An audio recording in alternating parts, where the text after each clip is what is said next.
गणेशाय नमः। वैशाख मास महात्म्य अध्याय 11। ब्राह्मण यमराज से बोले, हे धर्मराज, ये वैशाख महात्म मन को अत्यधिक प्रसन्न करने वाला है। कृपा मुझे वैशाख मास का और वृतांत सुनाए।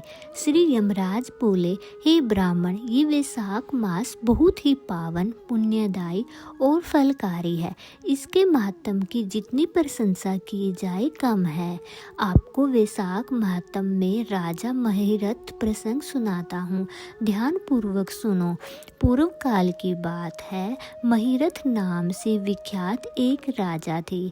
उन्हें अपने पूर्व जन्म के पुण्यों के फलस्वरूप बहुत ऐश्वर्य और संपत्ति प्राप्त हुई थी, परंतु राजा राज्य का सारा भार मंत्री पर रखकर समय काम वासना का सुख भोगने में लगा रहता था। वो राजा न तो प्रजा को ही देखता था और न ही राज्य में धन को देखता था, न ही कोई धर्म का कार्य करता था। बस मन, वाणी और कर्म से पूरी तरह भोग विलास में ही लगा रहता था। उस राजा के पुरोहित का नाम कश्यप था। जब राजा को विषयों में रमते हुए बहुत दिन हो गए, तब उसके पुरोहित ने अपने मन में विचार किया कि जो गुरु मोहवश राजा को धर्म से नहीं रोकता, वह भी उसके पाप का हिस्सेदार होता है। यदि समझाने पर भी राजा अपने पुरोहित की बात नहीं सुनता, तो पुरोहित को किसी भी तरह का दोष नहीं लगता। उस दशा में राजा ही सारे दोष का भागी होता है। यह सोचकर एक समय पुरोहित कश्यप ने राजा से धर्मानुकूलन वचन कहे। गुरु कश्यप ने राजा को कहा कि हे राजन, मैं तुम्हारा गुरु हूँ, इसलिए धर्म और अर्थ से युक्त मेरी बात सुनो।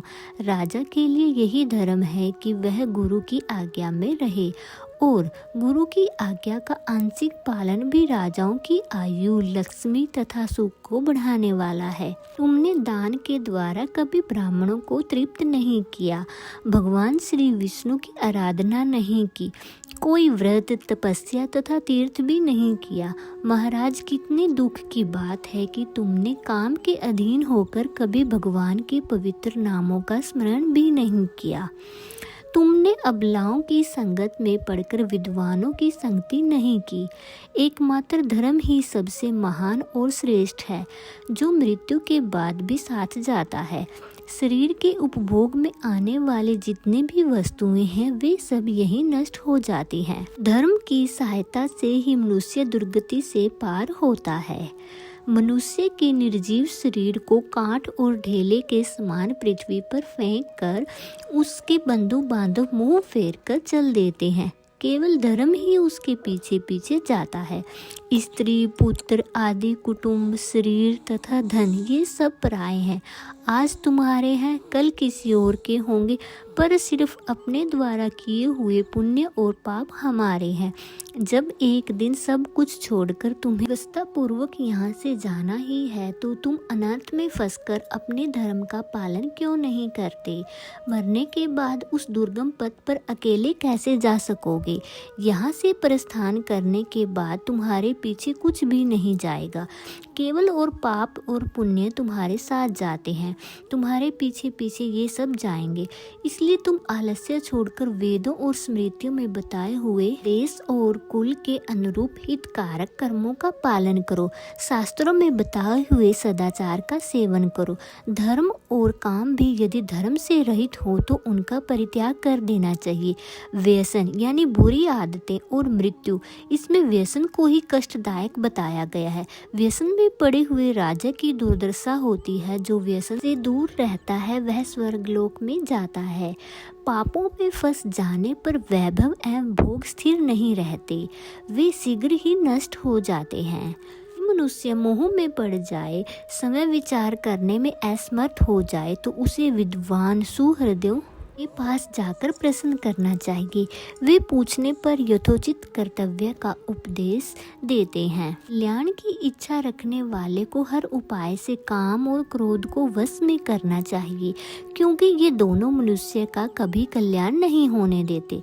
राजन, काम बड़ा बलवान है। वह शरीर के भीतर रहने वाले महान शत्रु, अपने कल्याण की अभिलाषा करने वाले पुरुष को उसके अधीन नहीं होना चाहिए। अंत विधि पूर्वक पालन किया हुआ धर्म ही सबसे श्रेष्ठ है। इसलिए तुम धैर्य धारण करके धर्म का ही आचरण करो। यह श्वास बड़ा ही चंचल है, जीवन उसी के अधीन है। ऐसी स्थिति में कौन मनुष्य धर्म के आचरण में विलंब करेगा। राजन, जो वृद्धावस्था को प्राप्त हो चुका है उसका चित्त भी इन विषयों की ओर से नहीं हटता। ये कितने शोक की बात है। राजन, तुम्हारे लिए सर्वोत्तम हित की बात कहता हूँ, क्योंकि मैं तुम्हारा पुरोहित और तुम्हारे भले बुरे कर्मों का भागी हूँ। मुनियों ने ब्रह्म हत्या, सुरापान, चोरी, गुरु पत्नी गमन आदि पातक बताए हैं। उनमें से मनुष्य द्वारा मन, वाणी और शरीर से भी किए हुए जो पाप हैं उन्हें वैशाख मास समाप्त कर देता है। जैसे सूर्य अंधकार का नाश करता है, उसी प्रकार वैशाख मास पाप रूपी महान अंधकार को सर्वथा नष्ट कर डालता है। इसलिए तुम विधि पूर्वक वैशाख व्रत का पालन करो। राजन, मनुष्य वैशाख मास की विधि अनुष्ठान द्वारा होने वाले पुण्य के प्रभाव से जन्म भर के किए हुए घोर पापों का परित्याग करके परम धाम को प्राप्त होता है। इसलिए महाराज, तुम भी इस वैशाख मास में प्रातः स्नान करके विधि पूर्वक भगवान मधुसूदन की पूजा करो। जिस प्रकार काटने छाटने की क्रिया से चावल की भूसी छूट जाती है, मांजने से तांबे की कालिख मिट जाती है, उसी प्रकार शुभ कर्म का अनुष्ठान करने से पुरुष के अंतःकरण का मैल धुल जाता है। राजा ने कहा, गुरुदेव, आपने मुझे धर्म की बात बताकर अपनी वाणी से अमृत पिलाया है। ये अमृत सिर्फ आप जैसे महागुरुजनों के मुख से ही मिलता है। आपके वचन इस संसार रूपी रोग और दुर्व्यसनों से मुक्ति कराने वाली औषधि है। हे गुरुदेव, सत्पुरुषों का समागम ही मनुष्य को हर्ष देने वाला है, उनके पापों को दूर भगाने वाला तथा जरा मृत्यु का भय दूर करने वाली संजीवनी बूटी है। इस पृथ्वी पर जो जो मनोरथ दुर्लभ माने जाते हैं, वे सब यहाँ साधु पुरुषों के संग से प्राप्त हो जाते हैं। जो पापों का अपहरण करने वाले सत्संग की गंगा में स्नान कर चुका है, उसे दान, तीर्थ, सेवन, तपस्या तथा यज्ञ करने की क्या आवश्यकता है। प्रभु, आज के पहले मेरे मन में जो जो भाव उठते थे, वे सब केवल काम सुख की प्राप्ति, लोभ उत्पन्न करने वाले थे। परंतु आज आपके दर्शन से तथा वचन सुनने से उसमें विपरीत भाव आ गया है। मूर्ख मनुष्य एक जन्म के सुख के लिए हजारों जन्मों का सुख नष्ट कर देता है। विद्वान पुरुष एक जन्म के हजारों जन्म बना लेते हैं। कितने खेद की बात है, मैंने अपने मन को सदा काम के सुख में ही फंसाए रखा और इसी कारण से कभी भी आत्म कल्याण का कार्य नहीं किया। ओह, मेरे मन का कैसा मोह है, जिससे मैंने स्त्रियों के फेर में पड़कर अपनी आत्मा को घोर विपदा में डाल दिया है, जिसका भविष्य अत्यंत दुखमय है तथा जिससे पार पाना बहुत कठिन है। गुरुदेव, आपने अपनी वाणी से आज मुझे मेरी स्थिति का बोध करा दिया है। अब उपदेश देकर मेरा उद्धार करें।